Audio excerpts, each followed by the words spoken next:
My name is Edward L. Price, and I was born in Kansas City, Missouri, and I left there at 2. I went to an all-black school. I didn't know about the mixture until I went to Michigan, Saginaw, Michigan, and they put me back 2 grades because they say I was inferior. I didn't understand it, didn't like it, but it made me produce. Everything I got into, I did well because I wanted to excel. And my mom, that was raised on the plantation in Mississippi, you can do it, you can do it. She was my inspiration. I think about her every day, I miss her. I was a Boy Scout. I wanted to die for the country. I chose to go to the Marine Corps. And I went in 1957 and I got out in 1960. I went to Parris Island. I thought I was going to California, but I didn't know. They sent me to the hardest where the sand fleas was biting me, but I made it. I don't give up. I was about 8 or 9, they brought me to Saginaw because my mother and father broke up. So most of the family went with my mother. She was leaving and they left me, and I couldn't understand it, but they left my sister too, and she was a baby. So it gave me hope, and I didn't know I was poor. They say, you're poor, but I'm eating. And my mom and them is feeding everybody in the streets, I come up that way. It makes you strong because money doesn't make life. Man made money and God made man. And the confusion with the money, you can't take the money. I was rich before money ever came out. Because I was poor, I had everything I need. I was eating every day. There was love. But when money sprung into the game, we'll sell out ourselves and each other. Yeah, I was waiting for a place to go and make a home.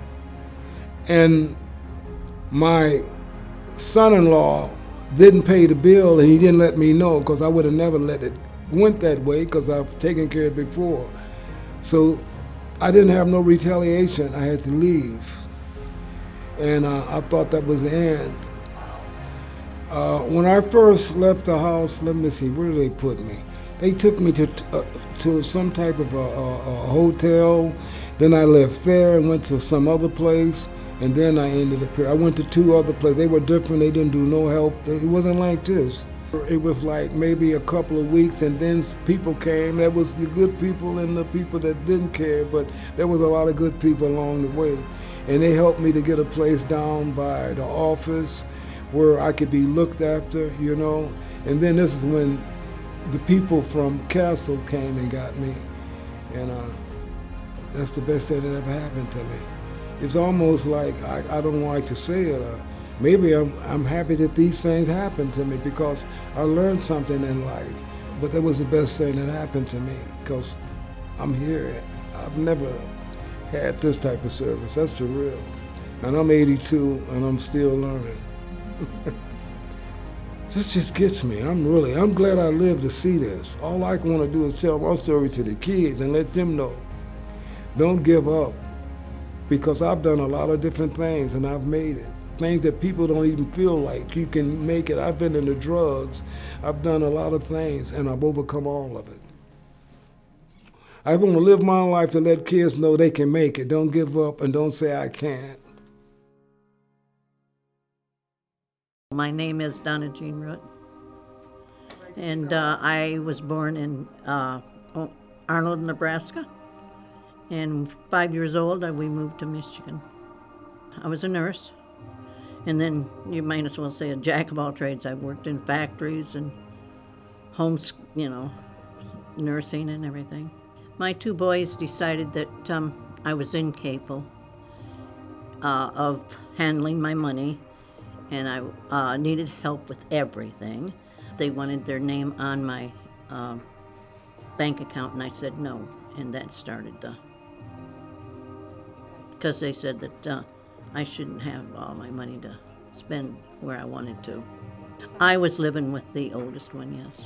And when they did get upset, it wasn't talking to me, they were talking to themselves. Well, what are we going to do with Mom? Where are we going to put her? And then you know she can't have that money. You know she doesn't know what she's doing. So, but I was capable enough to eat and do my own stuff, but they took me to court because they said I was incapable and that. And it ended up, the judge said if she wants to spend her money and send it to every Tom, Dick, and Harry, she can. It's her money. And that made him mad, and he said, well, I don't want her at the house, and she's not my mother, and they decided that I couldn't live there anymore, and it was a hassle getting what furniture I did have out. They put me in a safe house, and it was a motel in DeWitt, and I stayed there till we found the apartment that I'm in right now. So I went to a ceramics shop that I have a friend that owns it, and I go there and do my ceramics. And we were sitting there the next day, and Matt called, and he says, I have a Tom, and I don't know his last name, that he's going to put you in a safe house. And so I called him my protector. When he took me to court, I'm going, oh my gosh, where am I going to live?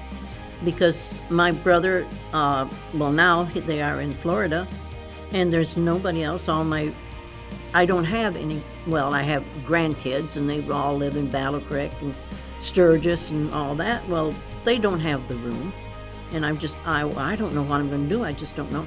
And my friend Mary Robbins that owns a shop, she said, well, I've got a one-bedroom apartment. You can stay there if anything happens.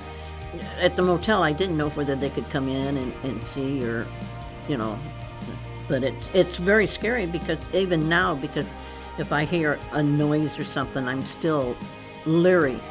Did they find the place? Because I do know some of my grandkids have told them where I live at. Everybody in St. John has been wonderful.